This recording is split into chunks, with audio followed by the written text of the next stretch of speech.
ഞാൻ ഇന്ന് ഇറങ്ങി വന്നപ്പോൾ കുറച്ച് മീഡിയാസ് എൻ്റെ അടുത്ത് ചോദിച്ചിരുന്നു, രേണുസുതി 35 ദിവസം നിന്നിട്ട് കുറച്ച് പേരുടെ ഇത് അവസരമല്ലേ കളഞ്ഞു. എങ്ങനെ അവസരം കളയും? ഞാനായിട്ട് 35 ദിവസം നിന്നു. പല സീസണിൽ പല കണ്ടസ്റ്റൻസും 2 ആഴ്ചയും ഒരാഴ്ചയൊക്കെ ആയിട്ട് അവർക്ക് വയ്യാണ്ടും ഒക്കെ പോയല്ലോ. അപ്പോൾ അവരവസരം കളഞ്ഞാണ്? അല്ല, നമുക്ക് കിട്ടേണ്ട അവസരം നമ്മളെ തേടി വരും. അത് എത്ര ദിവസമാണോ എന്താണെന്ന് നമ്മളാണ് തീരുമാനിക്കേണ്ടത്. ചില ആളുകൾ മുന്നോട്ട് പോകും, 100 ദിവസം കപ്പടിക്കും. ചില ആളുകൾ പകുതിക്ക് വെച്ച് കൊഴിഞ്ഞു പോയേ പറ്റത്തുള്ളൂ. 20 പേർക്കും അല്ല കപ്പ്, ഒരാൾക്കാണ് കപ്പ്. മൈൻഡ് ഗെയിമാണ്. അതനുസരിച്ച് എന്തായാലും എന്നെ സംബന്ധിച്ചു ഒരു ദിവസമെങ്കിൽ ഒരു ദിവസം അവിടെ കയറാൻ പറ്റിയത് എൻ്റെ ലൈഫിലെ ഏറ്റവും ഭാഗ്യം. അത് ഒരാളുടെ അവസരം കളഞ്ഞിട്ടല്ല.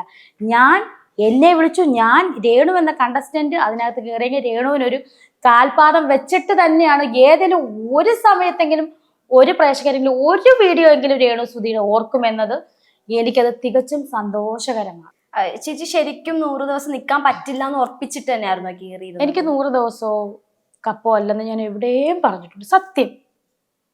എനിക്ക് നെഗറ്റീവ് പറയുന്നവരുടെ ഒരു ദിവസം അതിനകത്ത് ലാലേട്ടൻ കൈ പിടിച്ച് കയറ്റുക എന്നത് മാത്രമായിരുന്നു എൻ്റെ ലക്ഷ്യം. ഇനിയും പറയാണ്, ഞാൻ എൻ്റെ പേഴ്സണലി ഞാൻ പറയാണ്, അത് മാത്രമായിരുന്നു എൻ്റെ ലക്ഷ്യം. അത് മാത്രമായിരുന്നു എൻ്റെ ലക്ഷ്യം.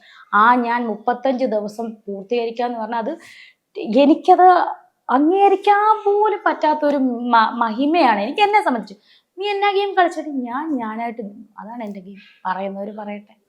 സിമ്പിൾ.